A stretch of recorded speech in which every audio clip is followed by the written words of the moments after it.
Hi, I'm your host, Hillary Raimo, and joining me this next hour is Gail Swanson, the author of the book, The Heart of Love, Mary Magdalene Speaks. We are taking calls tonight, and we are doing readings, so if you would like to speak to Gail and I, please call in. The number to do so is 602-412-4949, and we have added Skype, so if you're international, you can call us through Skype. In the midst of a long and debilitating illness, Gail received a life-changing vision and was given information about Mary Magdalene. She was told of a connection between Mary and herself. Soon after, writings emerged in the form of stories, prayers, and poetry. Mary's words soothe, heal, encourage, and inspire, and they touch deeply within emotions and memories long forgotten. Gail was guided to compile the messages she received into book form, and The Heart of Love was born. Mary Magdalene has blessed Gail with her presence, her memories, and her heart. It has magnified the beautiful knowledge that we are all one, and she invites you to open your hearts and merge with the divine words written upon the pages of The Heart of Love. She encourages you to ride the vibration of the sacred emergent of the divine feminine and to ignite the flame of remembrance of all that you are. Gail has found that the beautiful energy of Mary Magdalene is being brought forth in many ways to help reveal and balance our hearts and our lives, especially right now. Gail also creates intuitively guided meditations called the Diamond Energy, and she's going to be talking about what that is and what that means. And these meditations are powerful journeys of the heart and helps at the deepest levels to release, heal, and transform. So if you have a question tonight and you would like to talk to Gail and see if Mary Magdalene comes through her, channels through her, and has a message for you, we are taking calls, and I highly encourage you to. It's going to be a great show. So without further ado, hi, Gail. Welcome. Hi, Hillary. Thank you for having me on. Oh, well, I'm very excited. We have a great topic tonight, and I know that the listeners are going to really enjoy your message. So let's kind of get right into it. Now, why don't you talk a little bit about your story and how you got in, how this happened for you? How did this all happen for you? Well, I was very ill, and I had been misdiagnosed. I actually had Lyme disease, and they didn't find that out for a very long time, so I just became more and more ill, and this went on for a long time. So I was kind of thrown out of my life. I was very, very busy prior to having this happen. And, I started to really, read a lot of spiritual books, and I was looking for a more alternative method of healing because, they wanted to give me very strong drugs. So this kind of led me down a path I never would have taken. So I met a Qigong master, and I studied with him for quite some time. So that kind of opened me up to learning about energy and that kind of thing. And then at some point down the road, I was reading about shamanic journeying, and I took a class and learned how to do that. And I think that really kind of was the catalyst that sort of really opened me up to, other dimensions or whatever, I don't know. And one day I was just resting, laying on the bed resting, and I suddenly felt that it was like a wind was being blown into me, like into my mouth. And it was so powerful that my arms were, every time the wind would blow in, I would gasp, and my arms would fly up off the bed. And as this was happening, I began to see this movie. And I had never had anything like this happen before. And I was seeing scenes of Jerusalem back at the time of Christ, and I was like receiving this telepathic information. And and it was not very long, and then it was over, and I sat up on the bed, and I said out loud, I felt at the time like I don't even know who said it, but it was me. And I said, they gave me the breath of the Holy Spirit. And it's not the kind of thing that I would ever normally say. And then many, many incredible events began to happen. I met a very incredible intuitive, and he confirmed the things I had been shown and encouraged me to begin writing. And I hadn't been writing, so I really, I kept thinking, write what? And And then I would sit every day and I would think, well, what should I write? And nothing was happening. And then around the same time, I was told of a shrine dedicated to St. Michael the Archangel. And I had been to this town. It's in Tarpon Springs, Florida. It's a very cute little town, but it's kind of like a word-of-mouth kind of thing, and I really didn't know about it. So this person said, the next time you go, you must visit the shrine. So right at Christmas time, my family was here, my children were here visiting, my grown children and their spouses, and I just woke up like a couple of days before Christmas and said to my husband, I think we have to go to the shrine today. And I asked everybody if they would go, and everyone said yes. We hopped in the car, and we took the trip to the shrine. And it's this tiny little shrine that was built because this little boy was dying. And he kept telling his mother that he was seeing Michael the Archangel and that he was going to be cured on a particular day. And the mother thought that he was just, delirious, hallucinating, and he said that Michael wanted his mother to build a shrine dedicated to him, and the mother agreed because she just thought, he was delirious. And at the appointed day and time, this boy got up out of bed and was perfectly well. And she built this tiny little shrine right next to her house in this little modest neighborhood. So we arrived there, and we walked in, and as the moment I walked in, I felt just so overwhelmed with the feeling in there, and it's very tiny, and I just walked up to the front, and I just began to cry and cry and cry, but I had no idea what I was crying about. And very soon after that, I slowly began to notice that I was getting better, that in every way. I mean, I had been very, very ill. And that kind of was the beginning of everything. And then after that, all kinds of miraculous things started to happen. But I did return to that shrine.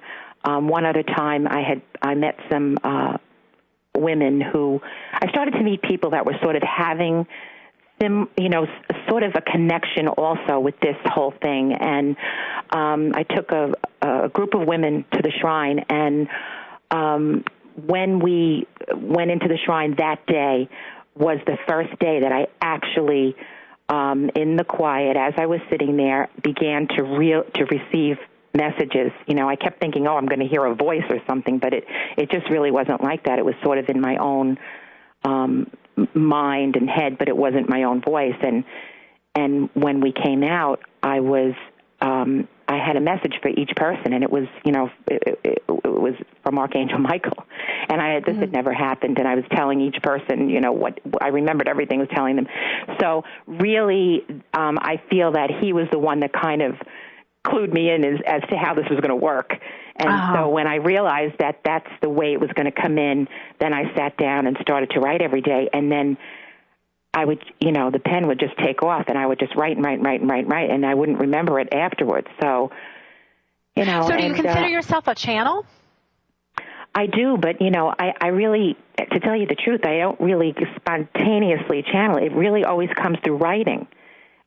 So far, but things are changing. So, they're ever changing, but, it really comes, I do it first thing in the morning when I sort of am not even awake, and, that's the way it comes. And it just came in such an interesting way, because it would be like prayers and in almost like a poetry form, but then there would be stories and then everyone started to say, you can't possibly be keeping this for yourself. And I didn't know what I was to do with it. But then I really started to receive the guidance that it was to be, put into a book form and get it out there. So that's what I did. And do you do sessions with people? Do you work with people one-on-one then? No, I don't. I do through my meditations. That's kind of the way it's been presented to me.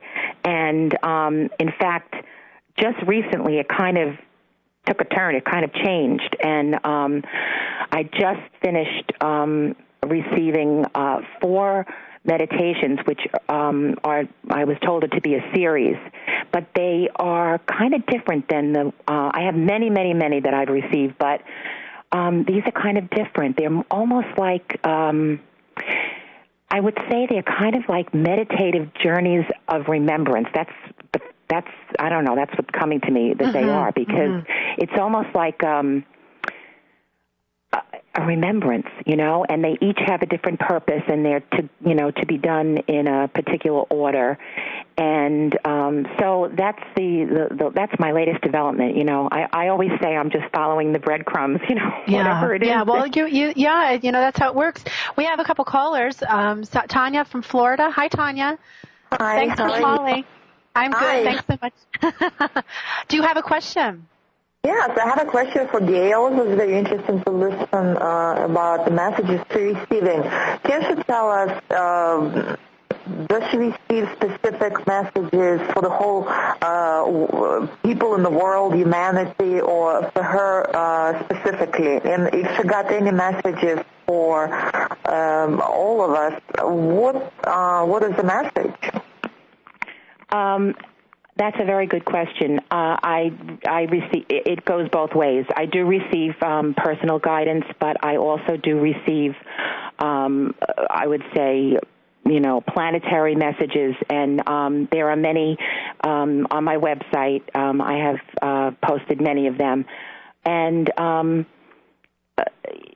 Mary Magdalene's message, and I feel, she has come forward to so many people in so many different ways, is really about, bringing the feminine back into balance. And there are, so many people that are creating this in so many different ways. And, one of the ways I'm doing it is, that they have given me is through meditation. But really, from what she really has to say is that we have to do it within ourselves and within our own lives.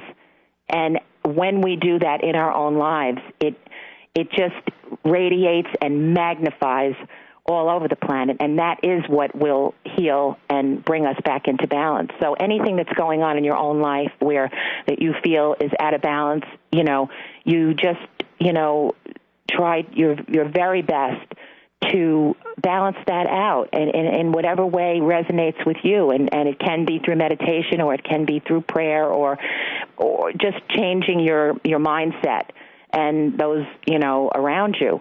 And when you do it, it resonates with others, and it just sort of, goes on and on and on. But that's, and of course, loving one another, that goes without saying. But, she's a great example of a feminine, incredible, beautiful, magnificent energy, which is within all of us, that has been covered, suppressed, and we're all carrying that, male and female, in this life. So, it's, I would say that's a big message. Right.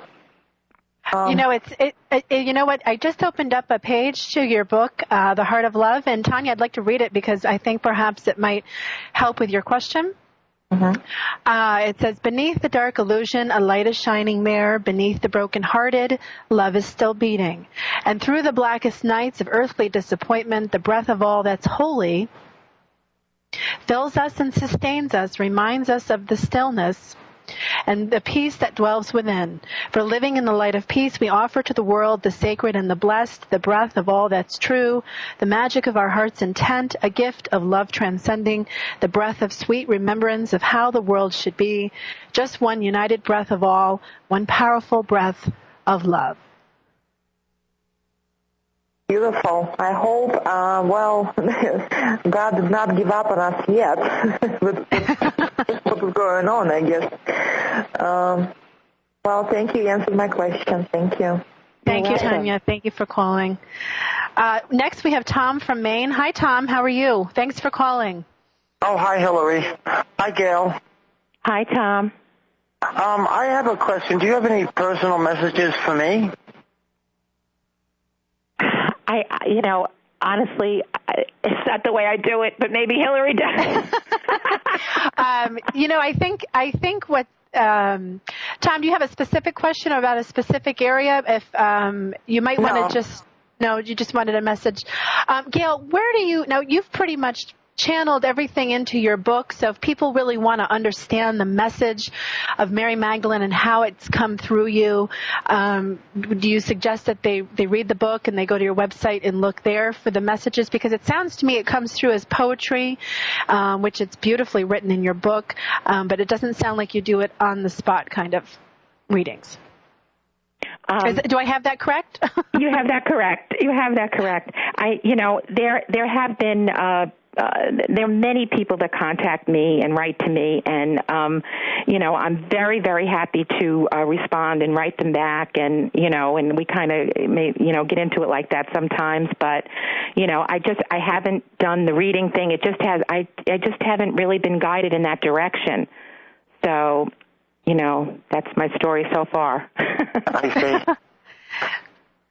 Tom, I would be happy to help you with something if you wanted to ask a question.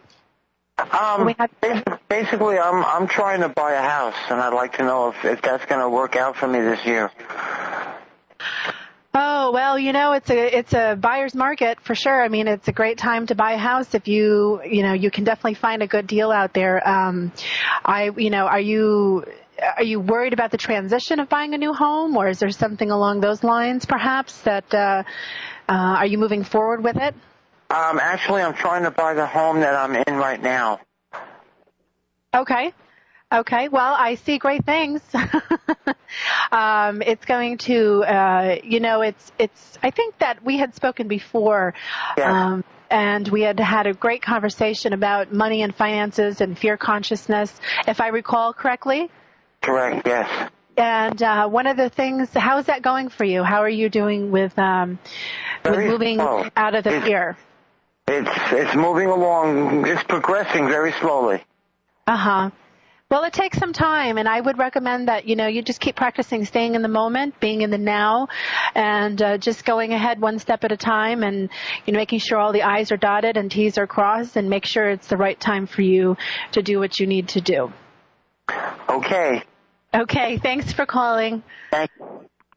So, Gail, moving forward, now when you wrote this book, was this during the time that you were sick? Did you have, or had you come back from that?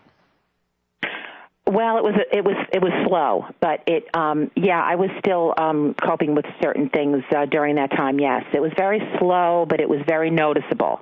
And then eventually, I have a few little things that are left, but mostly everything, resolved itself, and yeah. So was this experience before? Now describe your life before this experience. How did it change your life? How did this go? I mean, obviously it changed it dramatically because of what you've already shared, but what was the biggest and most significant change for you? I would say the knowing. I always had faith, and I always believed in something higher, but having this connection just is like the most beautiful thing, because it just constantly makes you aware of the beautiful, loving grace that is constantly being poured upon us. And this is what sustains us. And, in times when we feel, I can't, I don't think I can go on, or I can't take it, it's that grace that is, helping us and aiding us. And I think that, even, in my own life, when things get difficult, I just feel so blessed to have that connection and have that understanding. Mm. So I would say that's the best of all. It's just at a different, it's just in a more magnified way. Uh-huh. And so did it make you kind of go back into the center of yourself in a way, because you had to slow down so much? Oh, absolutely. Absolutely. I think that it was, I think everything happens for a reason. And, yes, I think I was just taken right out of my life, my busy life, and what I did was literally constantly really just go inward and read everything spiritual. And, I was always interested in all of that anyway, but I was busy. So I think it did give me the time, and I think it was a preparation for what was to come, so that I would be, ready or whatever. I don't know.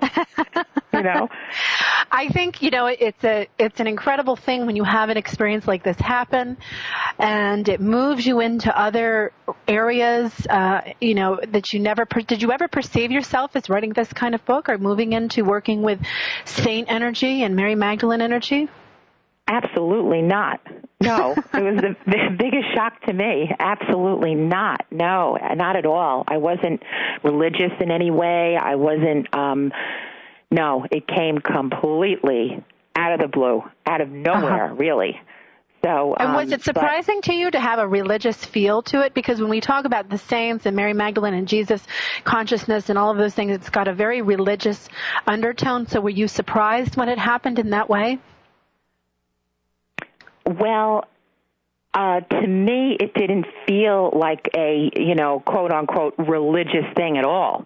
It felt like it was, truthfully, to me, it feels very cosmic in nature and very, it's so beyond that. It's like, I think that one of the things that I hope, and I do see happen with my book, is people from all different walks of life read this book. It's not, it isn't religious per se. They happen to be like, religious characters in our world, but they are, they are so beyond that. It's not real. It's just beyond that. And they are for everyone, every one of us.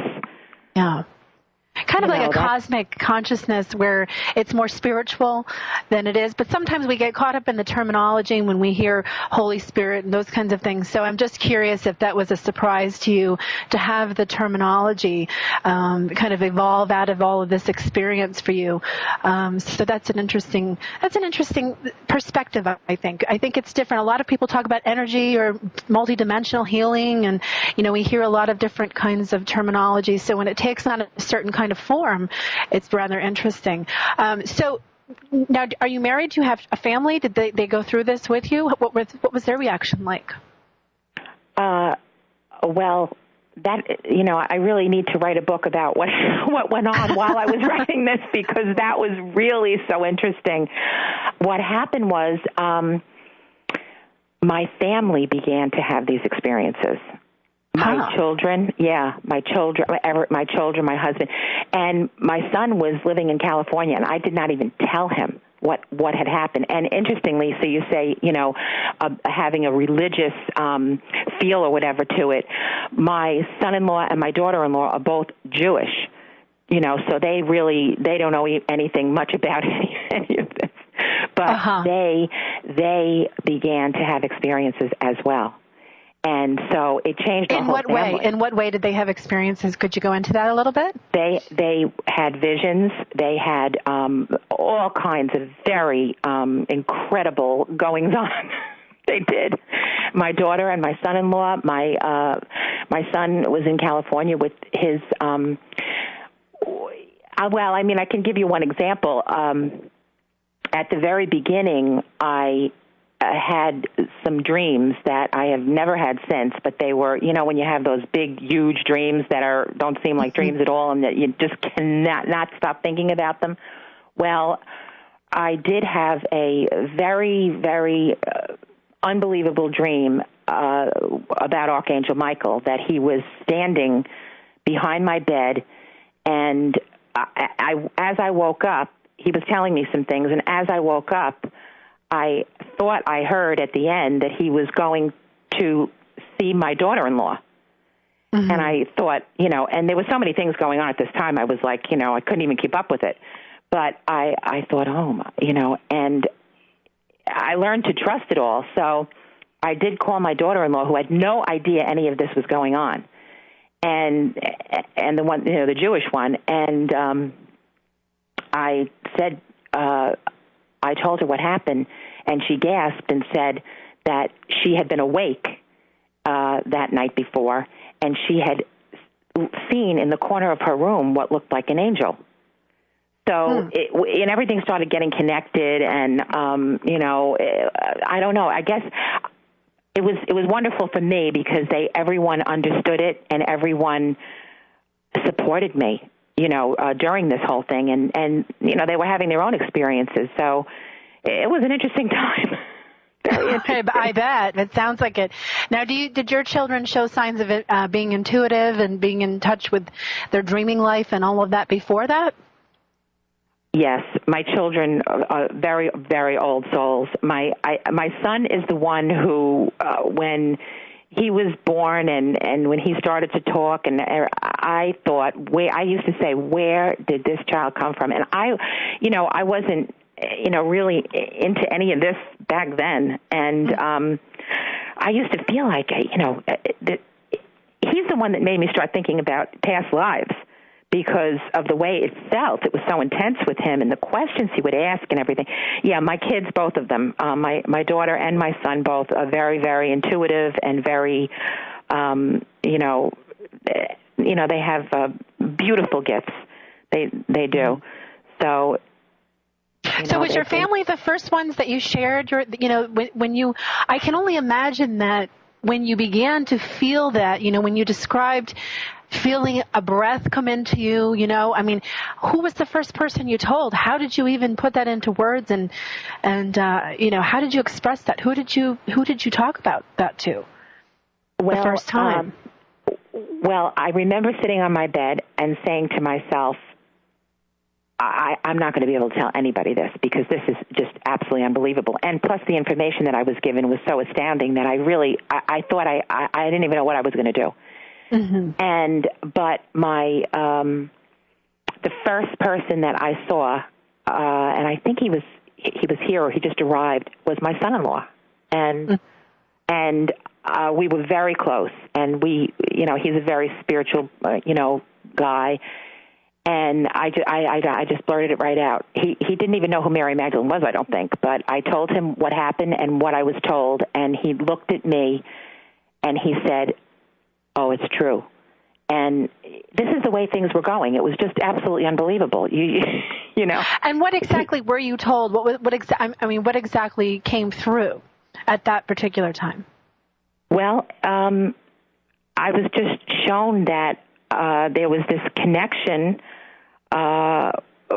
with me and that time period and with Mary Magdalene, but, I didn't really understand it. And truthfully, I still don't understand it. I only have my small grasp of it, Do you think it was a past life connection, perhaps? Well, that's the impression that I got. But as I've gone along on this path, and from meeting so many people that have had similar experiences, the only thing I've come up with is that I feel, this is what I call it, I feel I have a little spark of her somehow. I think everyone does, I'm sure of, it's like this, unified consciousness or whatever. And I just feel that I was, for some reason, she wanted me to give this particular message, and I was also able to access memories of hers from that time. So whatever you want to call that, or is it, then I've heard people say that many souls can experience one person's, in one person's body, whatever, that soul stream. I'm telling you, I really don't even know what it is. I just know that it's the truest thing that ever happened to me. It's more real to me than anything. And then everything that happened. And the message that she wanted, so when you talk about having little sparks, feeling, that she had a purpose for, either making some kind of contact or you had this memory surface, if it was indeed a past life regression, which it certainly sounds like to me. I mean, it does not necessarily a regression, but a memory surface.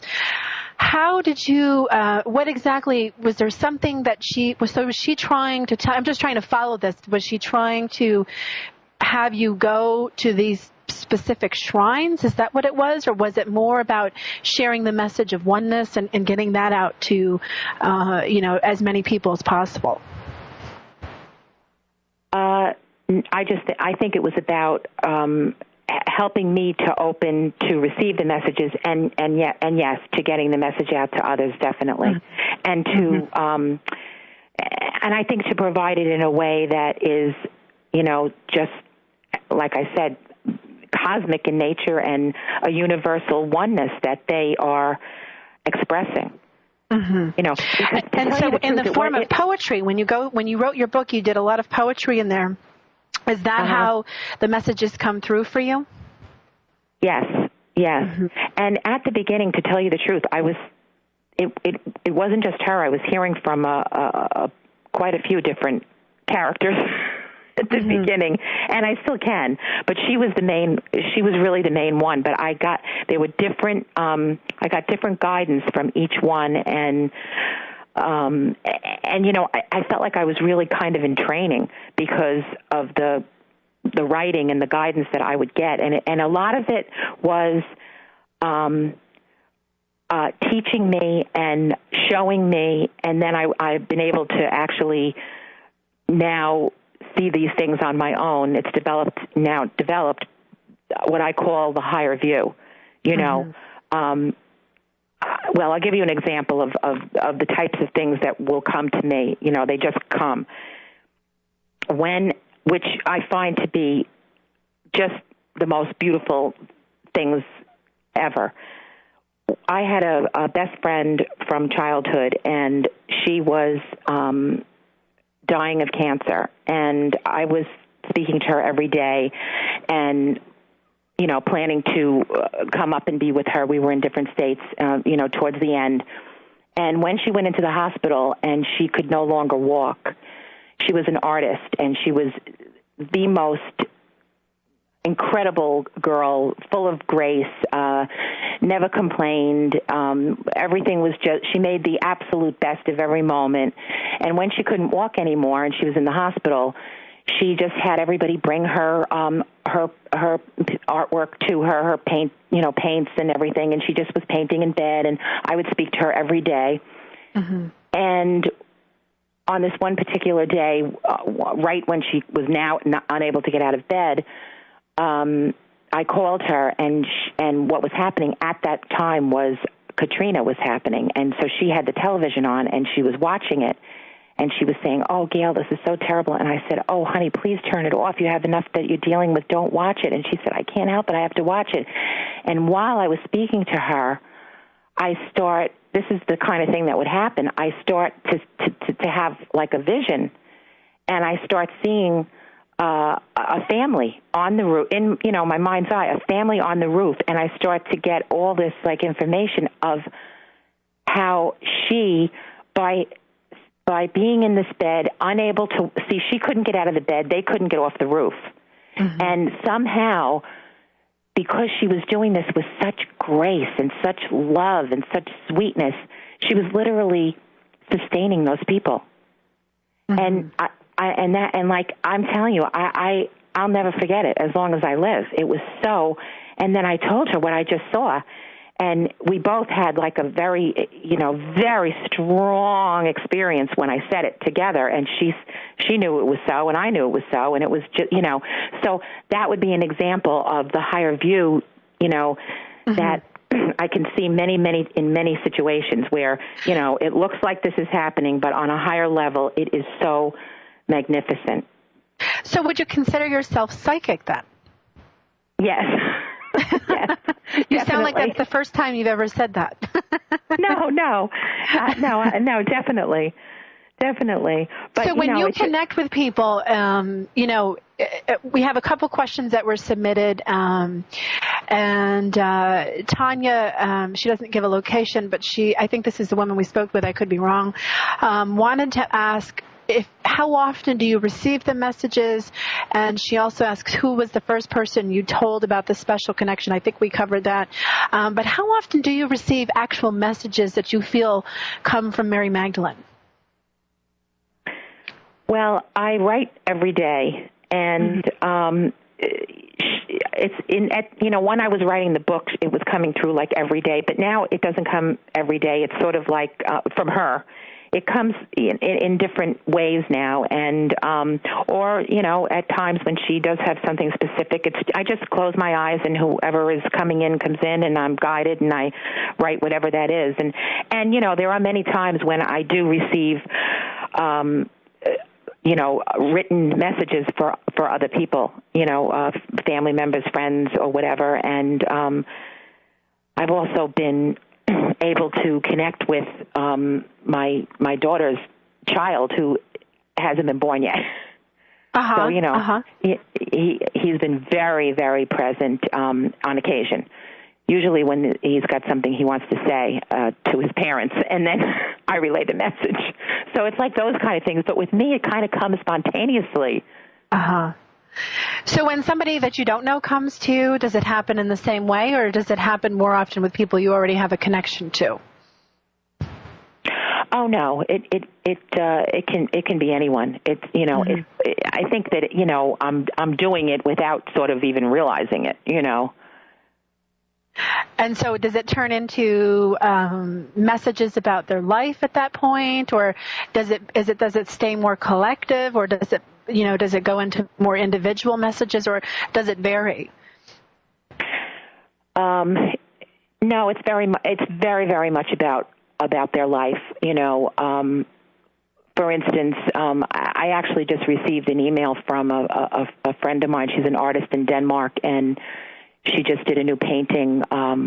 She called it The World Mother, and so sometimes she speaks Danish, and she asks me to sort of help her translate it into English. And what she received was how she's calling her the World Mother. It's Mother Mary is actually helping the new children that are being born to sort of, adjust to the energies here. And when I read that, I thought that was so interesting because very recently a friend of my son's had a very difficult birth, and the baby was fine, but it was very long and very arduous and seemed a little dangerous at times. And when I spoke to her on the phone, I could see absolutely clearly that this baby was just when the baby was in the womb, they were trying to balance each other's energies actually before she was born, and it was a little hard on the mother physically. Mm-hmm. She had to raise her vibration for the baby. And then when the baby came, the baby was, having a little trouble adjusting, and because she kept saying, "Oh, I don't know." She said, I said, "Well, and then they advised me that they should meditate and try to connect with her spiritual name and to speak her spiritual name to her." So, then it was just interesting that this friend across the world, was getting this same type of. I mean, it's. And did it work? Did you try that? Yeah, they did. Yeah. And what was the outcome? It took a while, but she finally settled down. But she's one of those babies, definitely. Mm-hmm. But she's fine. But it was a rough beginning. But when the parents had that understanding, it was easier for them. Instead of not knowing why she's not happy, she's not comfortable, so then it was easier for them as well. Yeah, that's a big topic. In fact, I just contributed to a book by Dr. Karen Goody about intuitive children, and I'm writing a chapter for her new book coming out in the fall about dreaming and kids. So it's a big topic, and there's a lot of good information out about there with parents who have more intuitive children and need to work with more alternative modalities, so to speak, or ways of working with them energetically. So it's interesting how that topic is coming up more and more. Gwen asks, she sent in a question on InQuick. She says she tuned in late. She hopes she didn't miss the talk about this, but did want to know if Mary had anything to say about the ideas in the Da Vinci Code. So perhaps you can give us some insights on your thoughts or what you think's going on related to, I guess it sounds like the bloodlines, Mary Magdalene, Da Vinci Code. Mm-hmm. Well, actually, while I was writing this book, the Da Vinci Code came out, and I didn't read it, and I never read it because I didn't know what I was writing. I didn't have a lot of background in this story really, and so I didn't want to be influenced at all. And interestingly, I think that the message that I was to get out was just sort of a different type of message than the Da Vinci Code. But I think the Da Vinci Code kind of opened the gateway for, all of this to come forward, and, for Mary Magdalene to be known and really, looked at in a different way. But specifically, I did not really receive that particular type of information as in the Da Vinci Code. But, I feel that there's plenty that, is still to be revealed. Mm-hmm. Do you think that she was, in fact, married to Jesus at some point? You seem to come across certain aspects of her story in your book. As I was reading it, preparing for the show, it seemed that you had almost kind of segments of a story that she would tell through you into your writing. And so it's very curious. Do you think she actually was married? I don't know if it was, married per se. I feel that yes, it was, because and it was absolutely a relationship on a very, very high level, and soulmates, perhaps, on some level, like a real deep soulmate connection.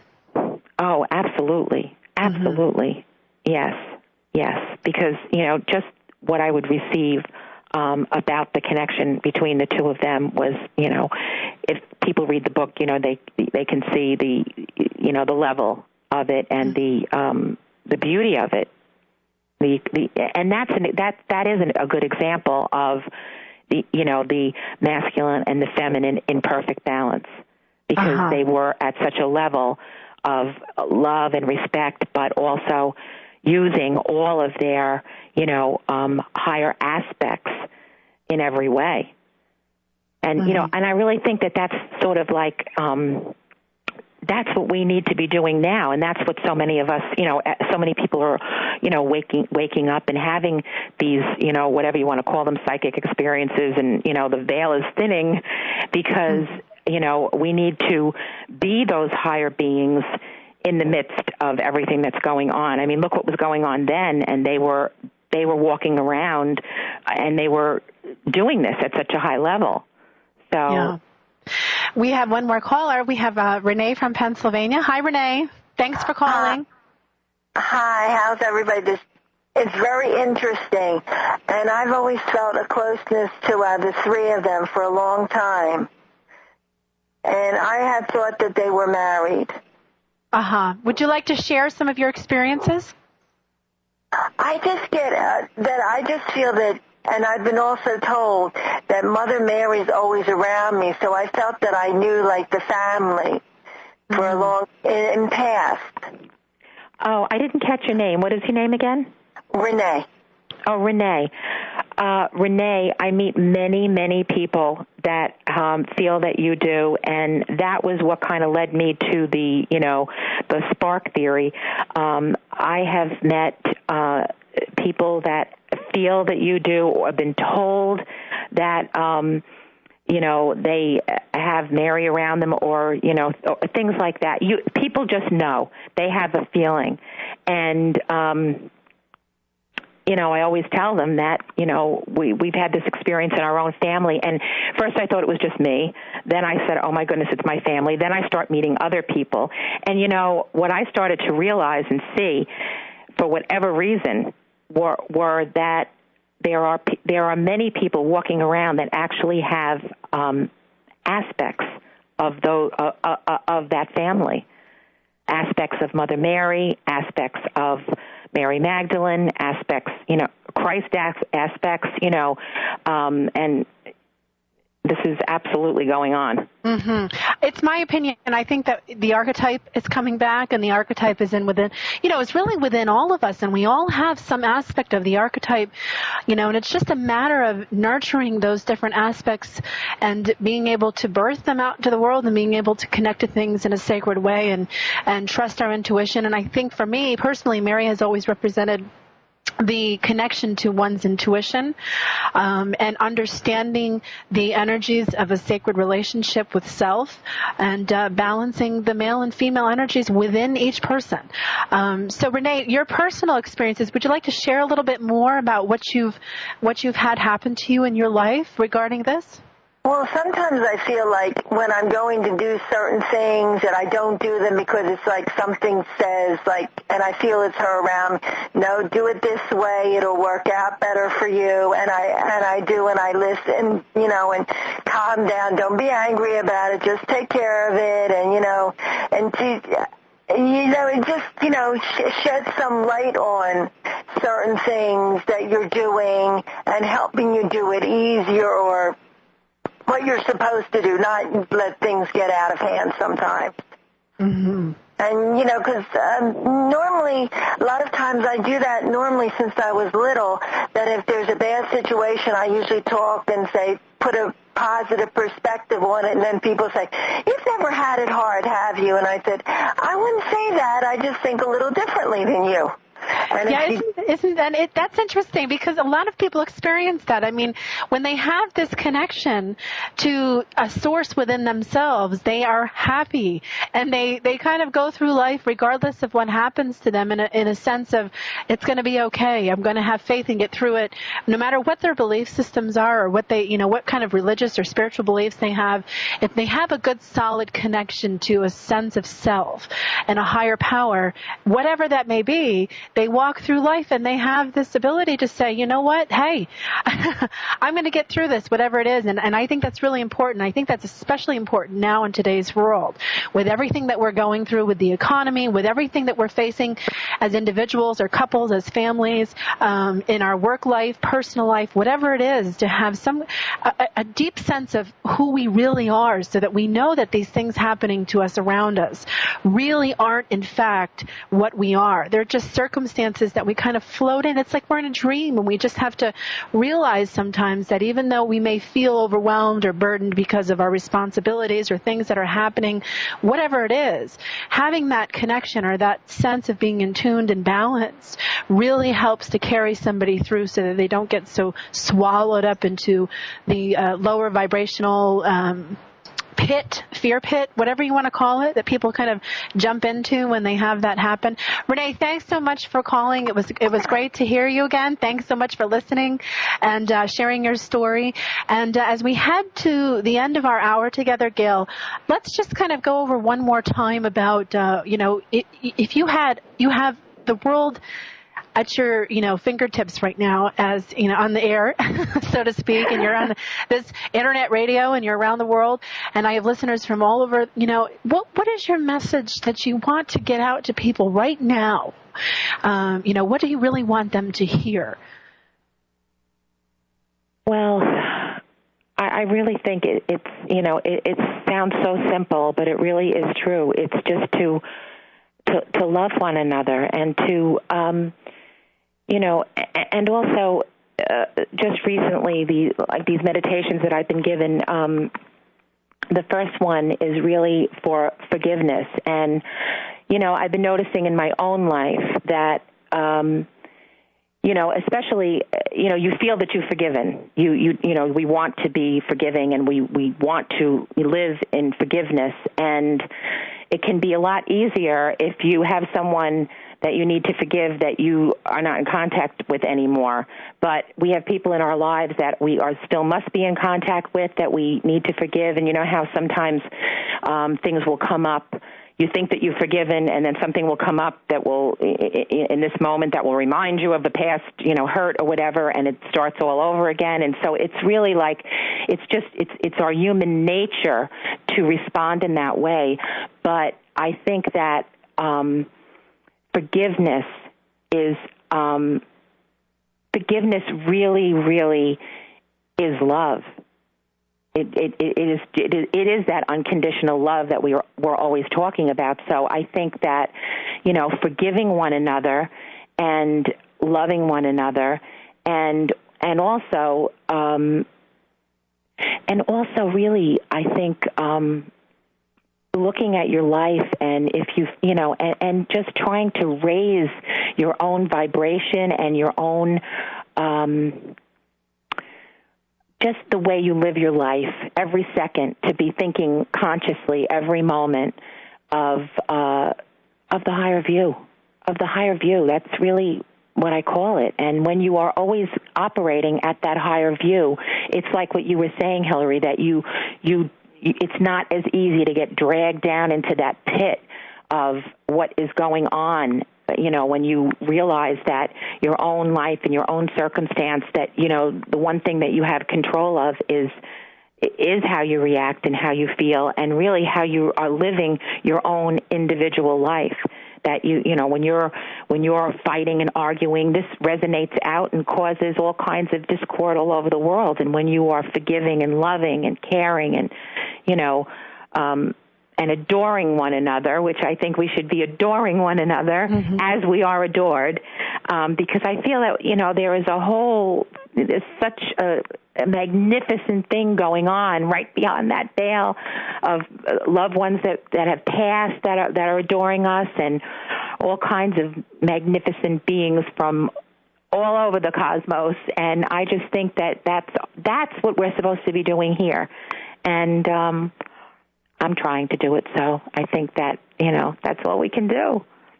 Well, I think you are doing it, and I do honor you for your work and what you've already put out into the world. And why don't you tell people really quickly where to find you and how to get in touch with you? My website is www.theheartoflove.com, and you can go on my website, and you can contact me through my website, and I'd be happy to speak with anyone or answer your emails, and that you can buy the book actually on my website. You can also get it on Amazon, and that's it. And the meditations are also on my website, and I will probably be putting up information about these new meditations shortly. So. And do you have any upcoming events where people can work with you, or do you do the meditations on CD, or how do you deliver the meditations? Well, this group of meditations, actually, I will be doing with a group here in Sarasota where I live, but I am also going to be doing it as a teleconference. So I will be posting that on my website as soon as I get that all straightened out. I just kind of finished writing them, so. Okay, great. So theheartoflove.com. If you have any more questions for Gail or would like more information about Gail's upcoming events and soon-to-be-released meditations, as well as where to find her book. And I'd like to end tonight by reading a passage from her book. On a dark and starry night, as I stand beneath the moon, I bathe in the light as I feel her soft embrace. When the moon calls my name and the world is ever still, my soul begins to sigh, and I remember who I am. Be well, everybody. Namaste. Next time, same place. I love you all. Namaste.